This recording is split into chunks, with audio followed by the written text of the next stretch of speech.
IBPSA Education webinar series based on handbook, which is edited and endorsed by IBPSA members. And I'm very happy that today we are in a session 2 and Professor Augenbroe has offered us to take through the chapter 2 of the book.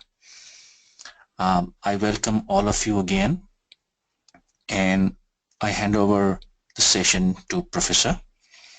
We'll have around 30-35 minutes of presentation, followed by questions and answers. Those who wish to ask questions may type question on a control panel, and I will be moderating that session. We will take around 5 to 6 questions before ending the session. I welcome you all, and now I hand over the proceedings to Professor. Thank you very much, Rajan. I trust that everybody can see my screen. I've just shared it with you. Okay. And so here's the book, and here's the chapter. Professor, you might need to accept my... Okay, I see it.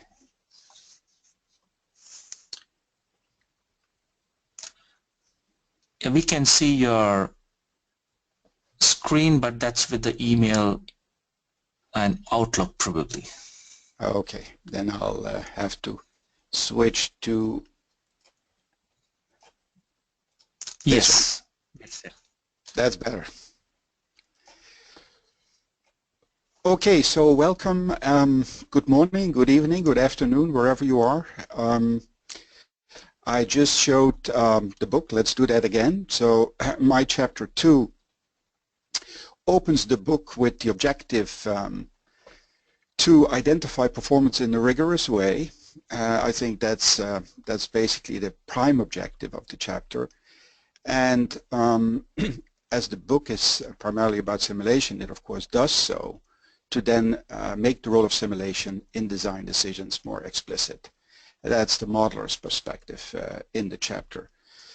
But we also make a couple of excursions to how to implement future systems that support performance-based design in an automated way. And you could call that more the researcher's perspective. And I realized the book chapter balances a little bit these two views, and probably in the next release of the book that chapter would create a better distinction between what is currently available and how do you drive applications and what is the researcher's outlook. At the moment it steps a little bit in both terrains. So a preamble of the chapter is important to realize that it's definitely written with the perspective of teaching PhD and MS students to think more clearly about performance. And that's not surprising because the chapter is really a compilation of a course I have been teaching for 20 years at different places and for different audiences. And what I always start with is, my motivation at least, is that when you read papers, and it's easy to find, Google performance in the title of papers, and you will find a lot of papers that make very accidental experiments and call the outcomes performance, and they have no rigorous way of defining what they actually mean by that. And so that has always been my motivation to go into a more system theoretical framework, and to define performance where it appears and how simulation can be used to connect expectations in design with a certain fulfillment. And for that, of course, you need rigorous measures. And that's also the reason why I dwell much less on retail implementations, because let's face it, there are no retail implementations of this framework right now. And I'm going to hopefully make clear to you why that is, and the chapter also focuses on that, because a lot of additional work needs to be done before this gets into the realm of retail performance-based design implementations. But what it does right now, and what we can do very well, is identify the role of simulation tools. And I'm showing that in the chapter through a set of examples. So when I occasionally get a question from a student who says, well, I read your chapter and you know, I have this problem of I want to design sports stadiums all over the world. And how do I use your chapter? Well, hey, the answer to that is quite simple. It helps you maybe in the beginning to structure this, how to think of a sports stadium, what is it trying to accomplish, and how can you define the metrics to check whether it accomplishes that and see what simulation you need for that. For that it's very good. But don't yet think that you can launch an application tomorrow that would help design firms build sports stadiums this way. So some warnings up front. Yeah, as long as we're talking about simulation, I always think it's important to introduce simulation a little bit more concretely. And my preferred view is always to say a simulation is just an experiment.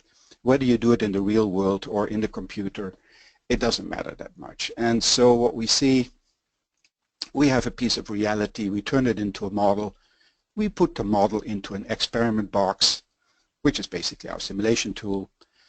We run it, we get some observed states, and then the hard part begins to aggregate whatever we find through simulation and turn that into a performance. Something that means something to somebody else. And that's the hard part. In fact, it starts earlier when we think about, well, what do we really want to check about this piece of reality? And then we need to come up with performance criteria that help us decide which model we want to make and what experiment box we want to perform, what experiment we want to perform subjected on the model. You know, these things cannot live in isolation. So in my view, my worldview, performance criteria start off the process of simulation. Without it, you may make the wrong model and you definitely may be in danger of creating the wrong experiment. In other words, running the wrong simulation. So this is my view. So by now I think I owe you a definition of what I mean by performance. And in my view, quite simple, performance expresses how well a function is achieved or how well a need is met. That's it. Sounds simple. It's not so easy to keep true to this definition in the way we deal with performance. But we'll more about that later. So what the chapter makes very clear is that you set up this performance idea to make sure that you can explicitly make statements about your expectations. So in the brief, so what is this object that you're designing or building meant to achieve? So you use these performance expressions in your expectations, and then you can evaluate them for solutions that are proposed. And the whole idea is that you have this agreed upon set of measures that help you to see whether the original intentions, expectations are fulfilled in the design. But that creates a little bit of friction, because what I'm really doing here is taking a functionalist worldview on design. And although I don't go into that in the chapter, in a future release I will definitely do that, because there's a lot of discussion going on how this worldview is adequate to actually drive design. But bear with me, every endeavor should start with some expectations of the client, the owner, expectations and requirements, and somehow a creative process, let's call it design, maps those expectations into something, a design of which we can check the performance. And that checked performance leads then to a dialogue with the client and to see whether they match original expectations. So all of this is nice. You could say, well, yeah, in my worldview, that is design. That is exactly what design does. But then, of course, you have to recognize that you view it as a simple fulfillment process that maps expectations into proposed design solutions. And that's what this slide shows. And then, of course, our performance measures come in to make these expectations and the measured design performance measurable, quantified, not conceptual, not woolly talk, but hard measures. Now, functionalism assumes more or less that everything you want to achieve is a priori identifiable and quantifiable. And that's why functionalism doesn't have that good a reputation in architecture schools, because you could say, well, is that really true? Is that flat world of design applicable? Because there are many contrasting views in which people say, well, so many things that roll out of a design process are basically leading to unscripted experience of future use. So how could you anticipate all of those and let alone quantify them? I mean, this is a very interesting discussion.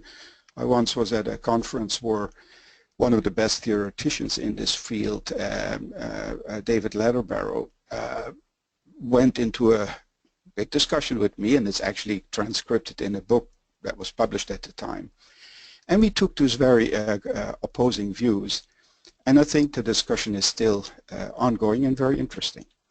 But we take this functionalist worldview because even if these critics have a point, there's still a lot in design that is measurable up front, that is quantifiable, and our simulations can come in to do the check on whether a design objective has been fulfilled.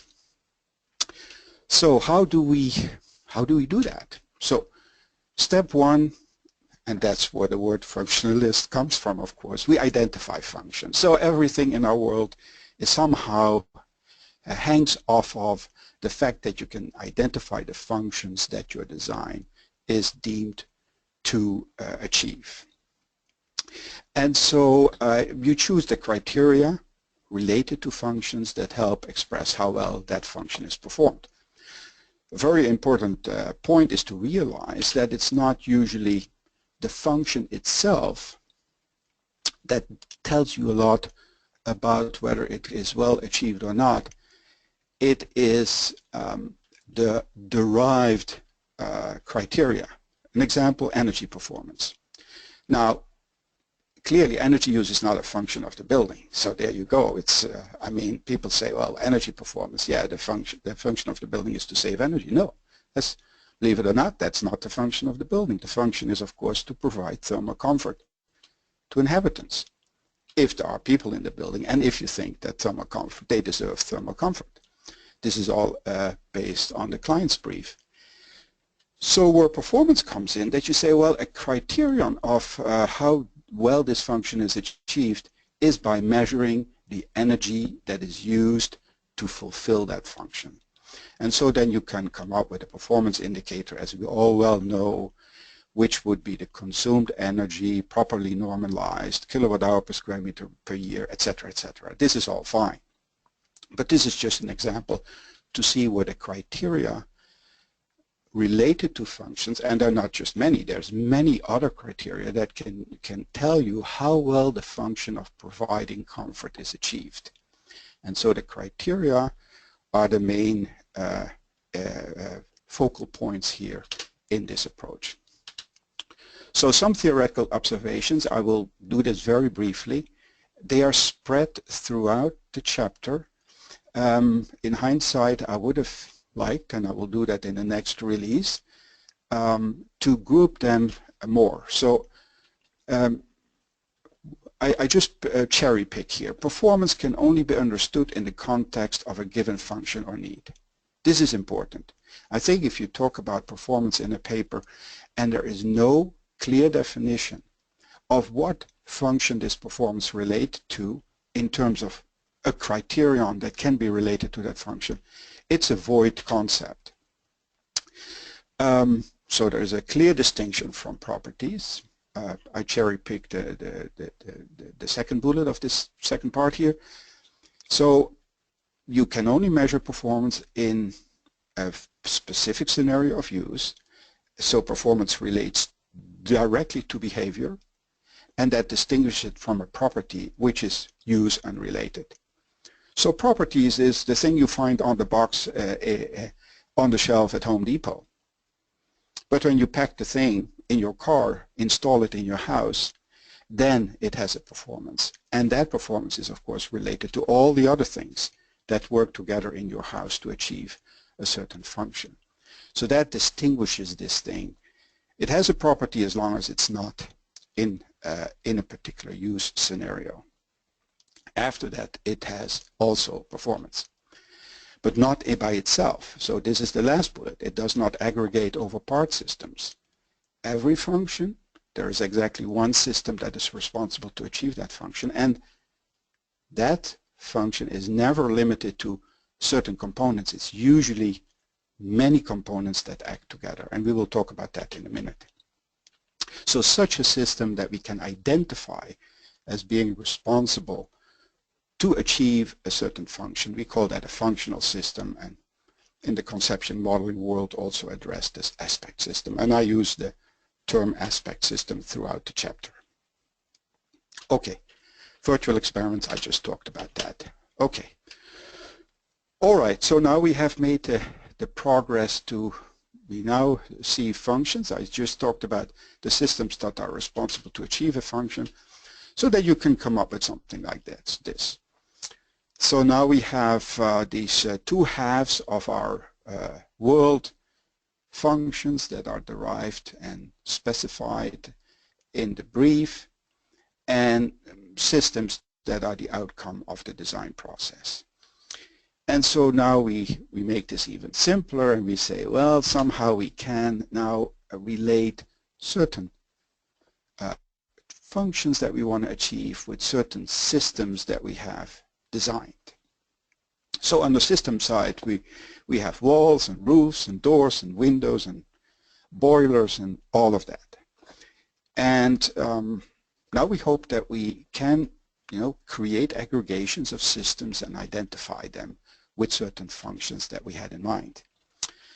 And then of course the kicker comes when we say, well, now on the relationship between a function and a system, that's where we locate performance. So now we have these performance indicators that somehow measure how well a system fulfills or meets that the achievement level of that function. All right, so nice picture, easy talk, not so easy to realize, but this is the general setup. And just for you out there that have, that are working in a field that takes all of the history of work into account, this is nothing new. What we're looking at here, it builds on Herbert Simon's early work. The SFB structure, function, behavior community has worked for many years doing the similar. You see the structure is basically the systems, the function, and the behavior is what relates functions to system. So all of this is basically coming from the same angle, none of which has led to real hard automated systems or even user-driven tools that do this very adequately, just because it's hard, because real problems are hard, because they're complex, they are so multi-domain, multi-criterion. I also want to mention here STEP GARM, for those of you that are old enough to have worked in this whole standard of product model data, which was the precursor to what we now have, IFCs and BIM in our field. And it's one of my students in the 80s knocked on my door and wanted to do a master's in this field, and little did I know that 10 years later he would become this genius that created this step GARM, General AEC Reference Model, also called the hamburger model. So 2 buns with the meat in between. And I'm just referring you to those for those of you that want to read on this previous work. It's all coming from the same angle.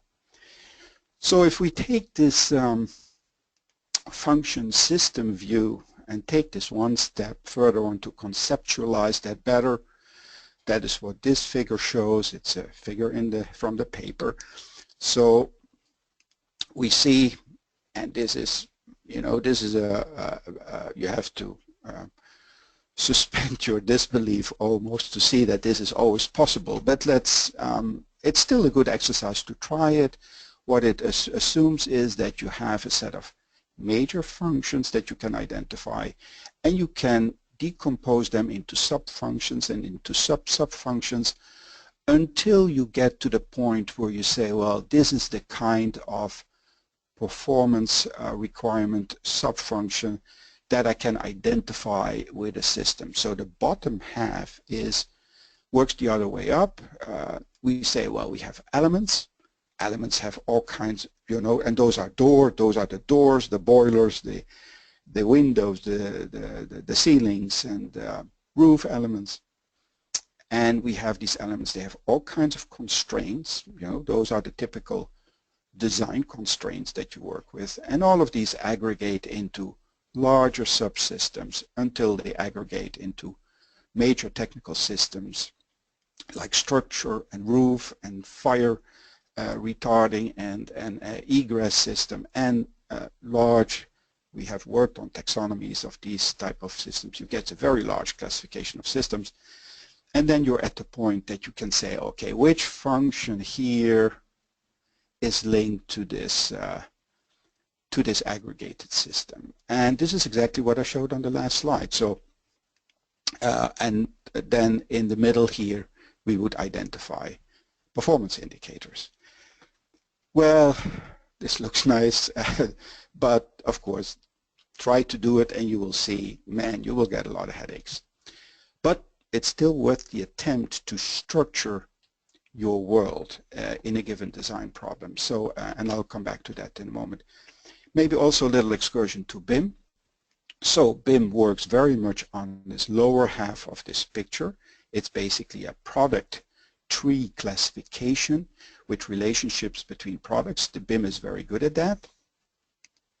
So if you believe this picture, you could say, well, maybe BIM is the right mechanism, the right conceptualization for the bottom half of this picture, which could then help us to drive towards performance-based design implementations.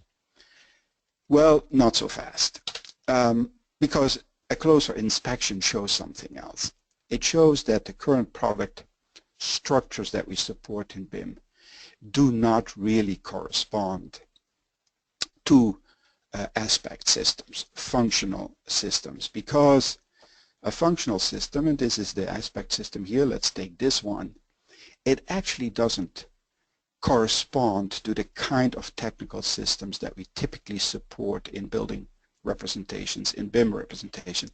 It, in fact, as the paper points out, harvests properties and elements across many subsystems, because many things in buildings from different technical systems contribute to achieving a function.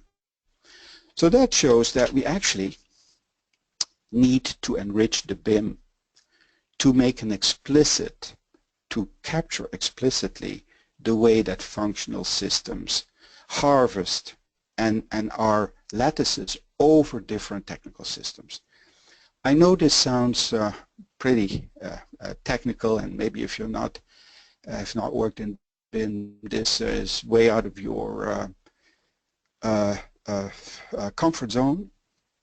But I make this excursion nevertheless to make it clear that to automate some of this, first step we would need is that at the bottom half of this picture, in other words, in the way we represent, formally represent design outcomes, we would have to make a major step forward to capture these explicit relationships that collect and harvest elements into a representation of an aspect system. We're way away from that.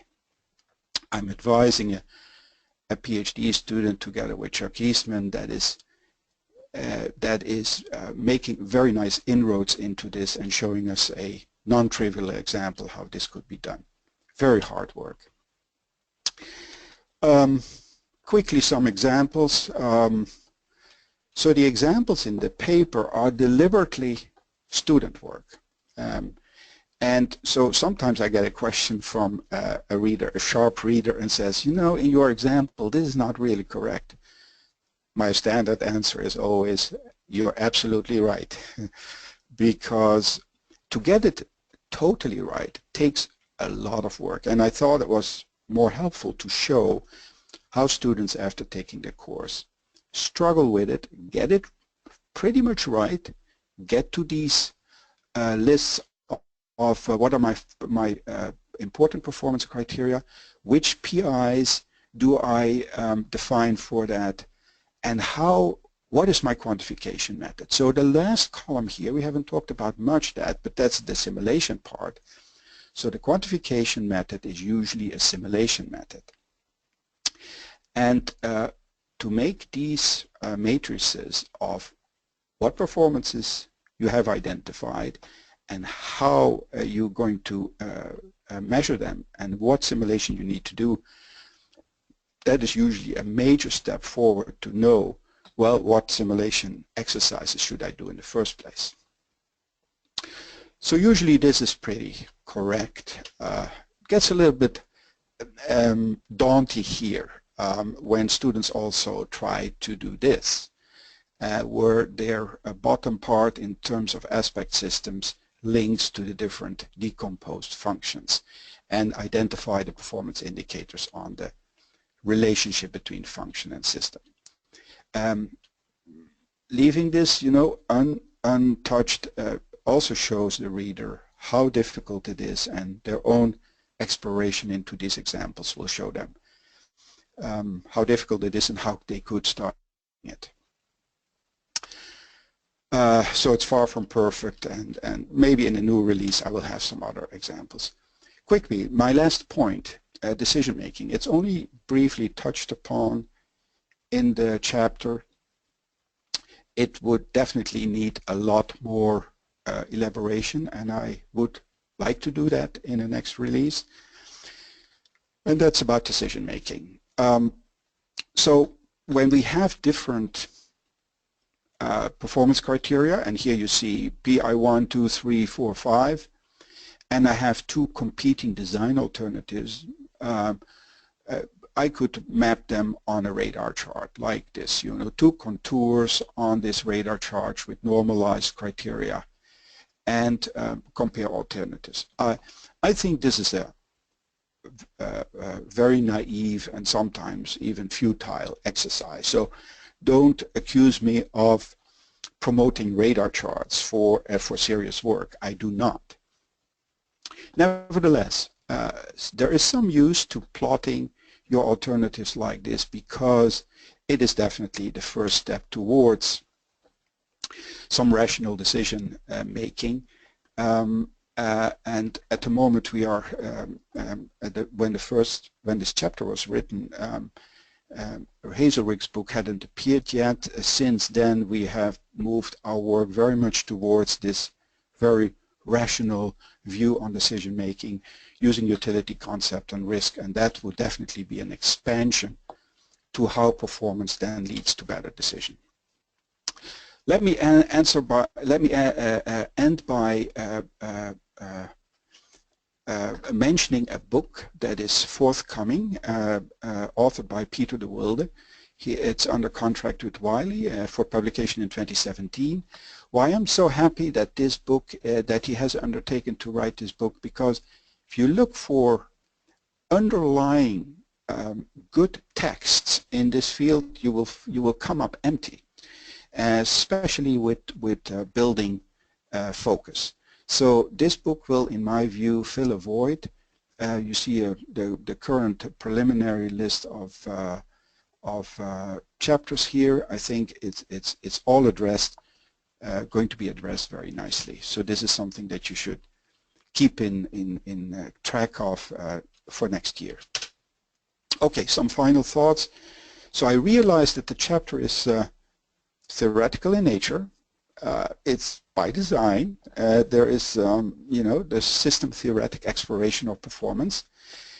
The best use I see of it is in my own student population and sometimes also with practitioners, that it helps them to structure a messy design problem and at least everything in order to say, well, okay, this is the kind of, this is how we translate the expectations of the clients. So this is the kind of quantification helped by simulation that we need to do. And thus we get much closer to framing all the relationship that exists between simulation and design. And inversely, this helps us, of course, to think better about what simulation capabilities we currently do not have. We are very good in ripping and doing calculations, and certainly now with the cloud jockeys becoming so active, we can do all of that. But sometimes we take our eyes off the ball and don't ask ourselves well enough, well, where does simulation become really useful in design evolution and design decision making? Okay, this ends my presentation, and I hand it back to Rajan.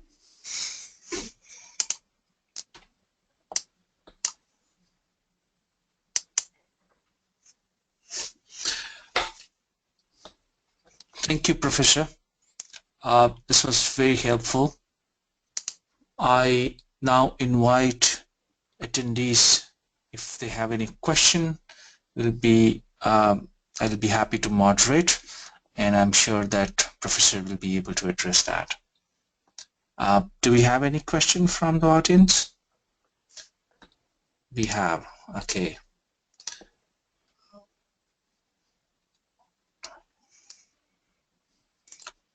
No, right now we still don't have any questions from people. You probably need, the audience, probably you need to type your question, or if you raise your hand, I will be able to unmute you.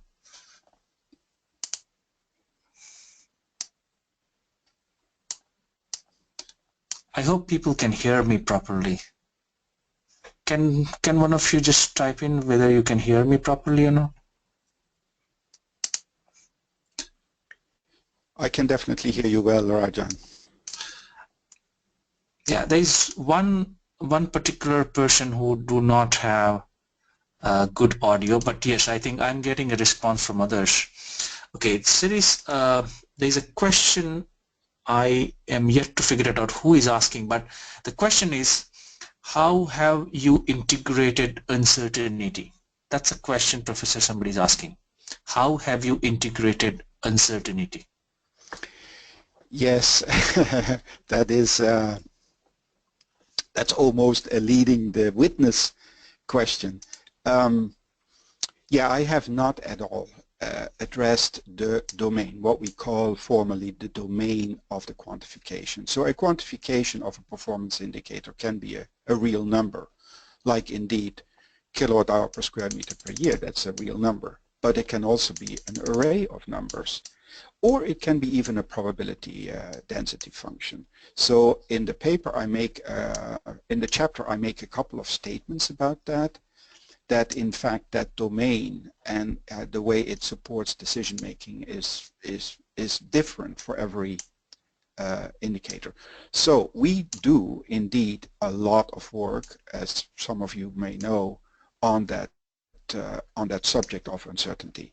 And of course, when simulations are run under uncertain information, either from imprecise physical knowledge or not knowing what actually will go on in the building, so your experiment box itself will have uncertainty attached to it.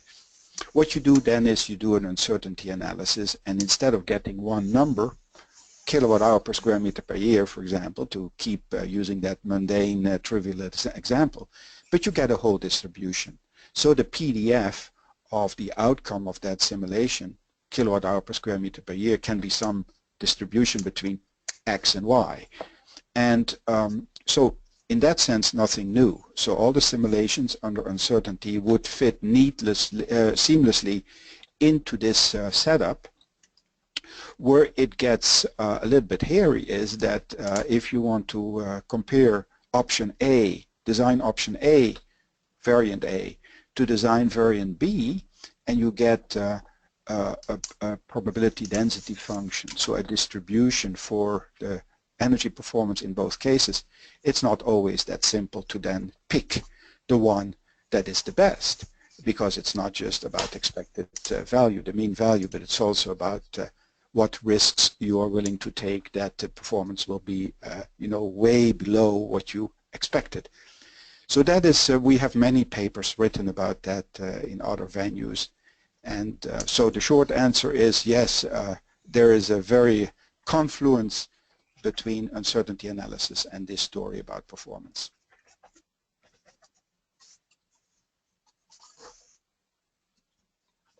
Thank you. Do we have any other question from audience?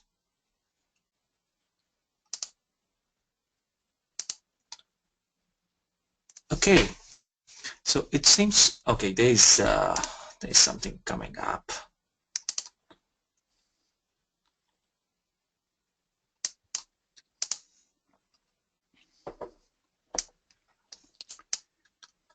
Probably you need to raise your hand if you want to ask question. I don't see any hand. Okay, there are. Let me, Firdaus Basha, I'm unmuting you and you probably may ask a question. Firdaus Basha, please.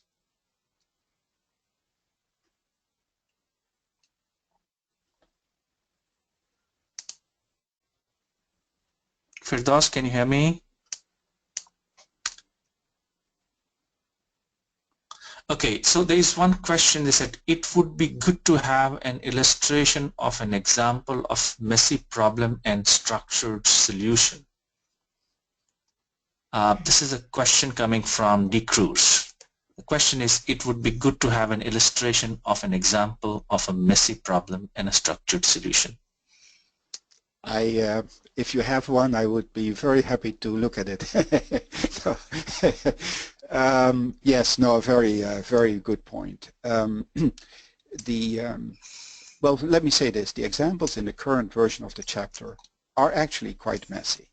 And so if you look at what has been attempted in these examples is indeed to structure that already. And but I could also interpret. So this is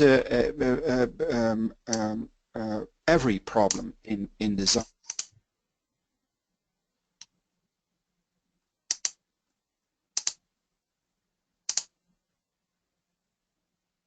Hello? Yes, we can hear you. Oh, yeah, I heard I muted on my headphone. So, every example that we take that is related to the real world will be a messy problem, and structuring it is the challenge. And I think this chapter provides an approach to start structuring that. But it's still, nothing is automatic. Everything is dominated by your own intelligence, by your own domain knowledge, and by your own clear thinking. So in that sense, this is just a roadmap for your thinking. It doesn't replace your thinking. I could also interpret your question as well in some next release. This whole process of getting from a messy problem to a structured approach should be better documented in the chapter. I will think about that challenge. Okay, and I think we have one or two more questions. One is that we are using term energy performance based building a lot. what will be the definition of this in this regard? And I think you have tried to address that, but if you want to expand a little bit more on this. Again, I'm repeat the question. We are use the term energy performance based buildings a lot. What will be the definition of this in this regard? I don't know what do we mean in this regard, but yes, probably that's a question. Yeah. Well, I hear some in the background of the question. I hear that the person who poses the question feels uneasy that you use actually this term, and you should, because the term is fairly meaningless. If you think, like I've always fulminated against terms like energy conscious design or high energy performance design, you know, that's not what design does. Design takes on board a multitude of expectations, requirements, and tries to find the best solution for that. And of course, the best solution, not just maximizing performance, but maximizing performance within the given resources. Design is so inherently integrated and inherently undivisible between different criteria that your terminology should not be used. And I'm willing to elaborate that more maybe in a one-on-one conversation. But yeah, this is basically what my answer is. I should also add that the first exercise I do in my course is I send students to find a paper that has performance in the title, as I mentioned during my presentation, and we dissect that paper and find out whether they have a right to use the performance terminology. And in 9 out of 10 cases, they do not. And it actually points to a poor state of affairs in how the simulation crowd is very loose in calling things performance when they have not made any attempt to rigorously define what they mean by that. And the rigorous definition should always be accompanied by this experimental box that I showed, which determines under what situation, under what conditions, and for what scenario of use is this performance defined, and can it be used as an objectified performance of your design. And as long as those questions are not well addressed, your terminology would not pass, at least not in my backyard. Okay, probably we have a last question here. That, hello professor, how can you guarantee all the input data for different analysis softwares remain same since models are different? Any method for an integrated assessment method? Shall I repeat? Well, the one thing that I did not catch was remains seen. What is meant by that? So I repeat, how can you guarantee all the input data for different analysis software remain the same? Oh, the same. Yeah. Oh, okay. Well, this is more or less a process question. And, you know, during my years that I worked in BIM, that was the question that was on everybody's mind. It's fine to share data and representations of a design at a certain stage.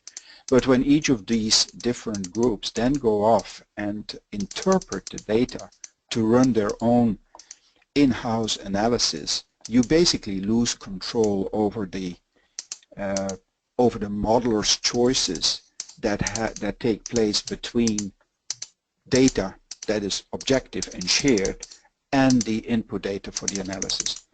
And the question is very well appreciated, because I believe this is always an issue.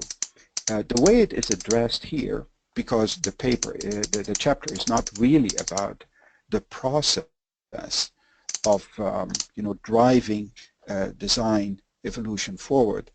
It's more about how you sprinkle this concept of rigorously defined performance into that process.